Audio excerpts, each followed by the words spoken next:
नहीं सर,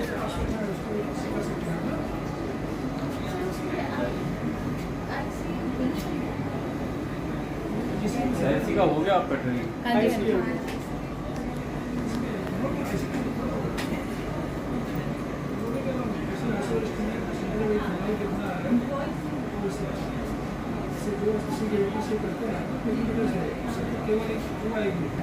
तो एलसी के अकॉर्डिंग वहाँ पर जितना भी नॉन वोलेटाइल नेचर का कंपाउंड था उसका या एरोमेटिक कंपाउंड्स होंगे वो सारे के सारे जीसी के अकॉर्डिंग हम यहाँ पर एनालाइज करते हैं।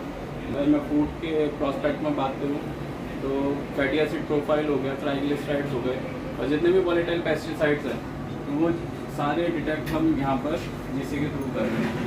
तो जीसी एमएस के अंदर इंजेक्टर पार्ट के अंदर भी इसे दो पार्ट में डिवाइड कर रखा है। एक आपका लिक्विड फेज एक्सट्रैक्शन रहता है, एक आपका एरोमेटिक कंपाउंड्स के लिए डायरेक्ट आप जितने भी जो सैंपल है जो गैस स्टेट के अंदर है उसे भी आप उसके अंदर इंजेक्ट कर सकते हैं। तो लिक्विड एक्सट्रैक्शन में जैसे पेस्टिसाइड्स हैं वो हम एओएसी मेथड यूज़ कर रहे हैं उसके अंदर। तो 10 ग्राम सैंपल लेके हमने 10 ग्राम सैंपल पे करा, उसके अंदर 10 ml हमने एसिटोनाइट्राइल 1% फॉर्मिक एसिड के साथ टॉप अप कर दिया। जितना भी उसे हमने 15 मिनट्स के लिए रेस्ट कर दिया और जितना भी पेस्टिसाइड्स वगैरह हुआ तो वो उसके अंदर मिजिबल हो गया। हमने सुपरनेटेंट लिया, उसके अंदर जो हमने Q1 सॉल्ट है MgSO4 और सोडियम सल्फेट उसका हम उसके अंदर टॉप अप करते हैं जिससे जितनी भी उसके अंदर इम्प्योरिटीज़ वगैरह है वो वॉश आउट हो जाए। फिर देन उसका सुपरनेटेंट लेके उसके अंदर जितना भी पिगमेंटेशंस वगैरह हो गए, फैट्स हो गए या आप ये मान लीजिए उसके अंदर मॉइस्चर हो गया उसको भी रिमूव करना होता है, क्योंकि अगर कॉलम के अंदर ये चीज़ें जाएंगी तो प्रोबेबिलिटी हायर हो जाता है कि कॉलम चॉक हो या फिर मतलब आपकी रिकवरीज वगैरह एज पर प्रॉपर नहीं आएगी। तो Q2 सॉल्ट आके जो भी सुपरनेटेंट लिया वो हमने यहाँ पर लेके आते हैं और जो इंजेक्ट करते हैं हम मशीन के अंदर। तो यहाँ पर ये जीसी पार्ट हो गया इसका, इसके अंदर ये इंजेक्टर पार्ट है। इंजेक्टर दो टाइप के हो गए इसके अंदर, एक पीटीबी हो गया, एक एसएसएल हो गया। आप ये देख रहे हैं ये कॉलम है, कैपिलरी कॉलम इसके अंदर अटैच कर रखा है। तो एक एंड तो हमने इसको इंजेक्टर पार्ट से कर रखा है, ये हमारी ट्रांसफर लाइन है जो डिटेक्टर और जीसी को जोड़े हुए। तो दूसरा जो कैपिलरी कॉलम का दूसरा पार्ट है वो हमने ट्रांसफर लाइन से कनेक्ट कर रखा है।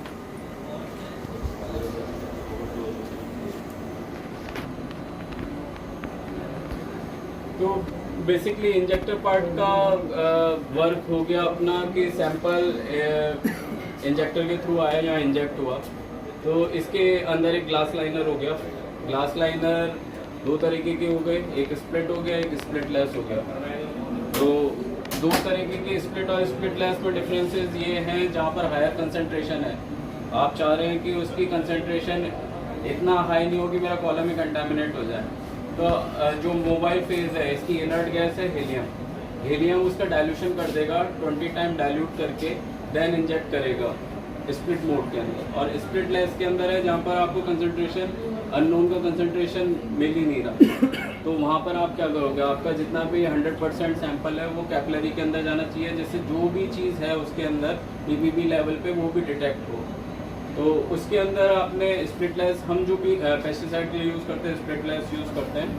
फिर एक इसका मेथड बनता है जिसके अंदर हम टेम्परेचर को इंक्रीज़ करते हैं विद रिस्पेक्ट टू टाइम।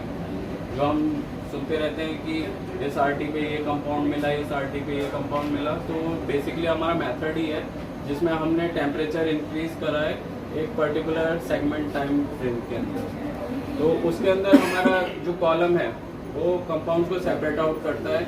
जो भी स्टेशनरी फेज पे स्टकअप रहते हैं वो बाद में निकलेंगे, जो पहले ही टेम्परेचर के अकॉर्डिंग अनस्टेबल हैं वो हमारे पास डिटेक्टर पॉइंट पे पहले मिल जाएंगे। तो ट्रांसफर लाइन के अंदर जो हमारा टेम्परेचर रहता है अराउंड 310 रहता है, जिससे कोई भी पार्ट हो गया वो हमारे एंड पे चॉकअप नहीं हो। और एमएस देन फिर एमएस की बात होती है तो इसमें पूरा एक वैक्यूम चैम्बर हो गया। इसके अंदर इसको MSMS कहते हैं।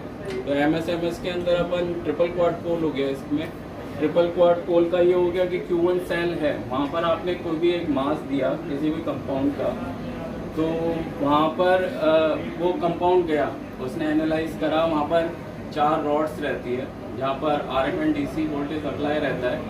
जो अपना ट्रांसफर लाइन है वहाँ पर 17 इलेक्ट्रॉन वोल्ट दिया, उस कंपाउंड को आयनाइज करा।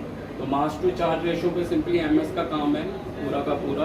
तो 17 इलेक्ट्रॉन वोल्ट पे जैसे ही आयनाइज हुआ, देन वैक्यूम चैम्बर में एंटर करा, तो उसे 4 रोड्स के अंदर वो एक स्नैक मूवमेंट के टाइप में आगे मूव फॉरवर्ड होता रहता है। आपके जितने भी न्यूट्रल आयन है वहाँ पर एक सक्शन चैम्बर होगा, जितने भी न्यूट्रल आयन्स है वो उस चैम्बर के अंदर चल जाएंगे, जिससे आपको इंटरफ्रेंसेस नहीं मिलेंगे। और इसके बाद एक Q2 सेल हो गया।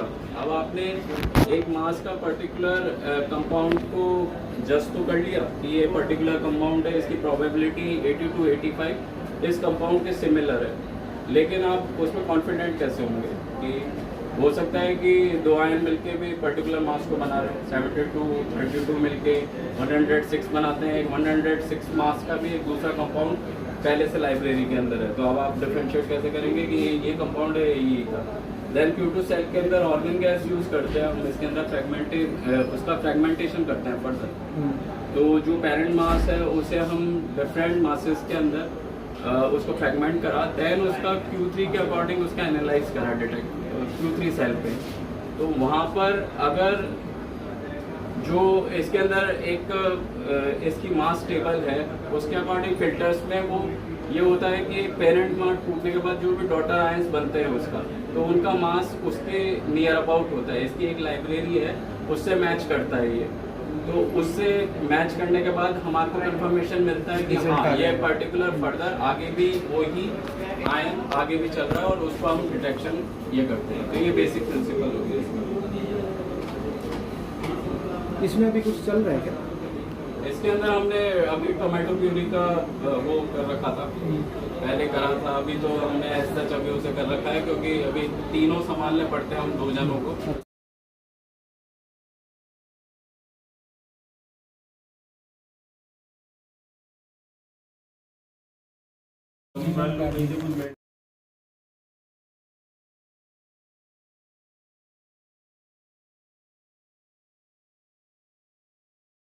हेलो